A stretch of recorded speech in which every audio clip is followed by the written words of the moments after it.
Hello అండి, welcome back to my channel. ఈ ఆకుకూర పేరు తెలుగులో ఏమంటారో ఎవరికైనా తెలిస్తే చెప్పండి. నాకు తెలిసి తూటి కూర అనుకుంటా, అది కరెక్టా కాదా కూడా చెప్పండి.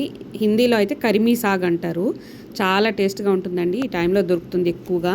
చాలా బాగుంటుంది అన్నంలో కలుపుకొని తినడానికైతే. దీనికైతే వేర్లు వచ్చేసాయండి. దీన్ని అయితే మన టెర్రస్ గార్డెన్లో యాడ్ చేసిద్దామని అయితే కప్పులో వేసి ఉంచాను. కొన్ని ఆకులు ఇలా ఉన్నవి, కాండాలన్నిటిని. అది మొక్కలైన తర్వాత చూపిస్తాను మీకు తప్పకుండా. ఆకుకూరలు తినడానికి డాక్టర్స్ అయితే సజెస్ట్ చేస్తారండి.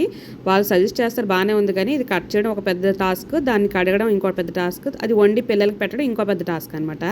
ఇన్ని టాస్కుల మధ్యలో వండి తినేసరికల్లా నాకు ఆ ఆకుకూరల మీద విరక్తి వచ్చేస్తుంది. ఎవరైతే తిన్నారో వాళ్ళతోనే తినిపించే టైప్ నేనైతే. మస్టర్డ్ ఆయిల్తో కానీ ఫ్రై చేసుకుంటా కానీ చాలా బాగుంటుందండి. మిగతావన్నీ ఆకుకూరలు మనం తోటకూర ఎలా వేపుకుంటాం అలాగే వేపుకోవాలి, సేమ్ టు సేమ్. ఒకే దెబ్బకి 2 పిట్టల్లాగా నేను మధ్యాహ్నం అన్నంలో కలుపుకోవడం చేస్తే, నైట్ అయితే పిండిలో కలిపి ఇలా పరాటాలు చేశాను అనమాట.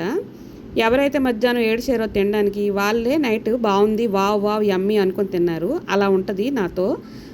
ఒకే దెబ్బకి 2 పిట్టలు మధ్యాహ్నం అన్నంలో కలుపుకుంటే నైట్ పరాటాలు చేసి పెట్టాను అనమాట మా పిల్లలకి.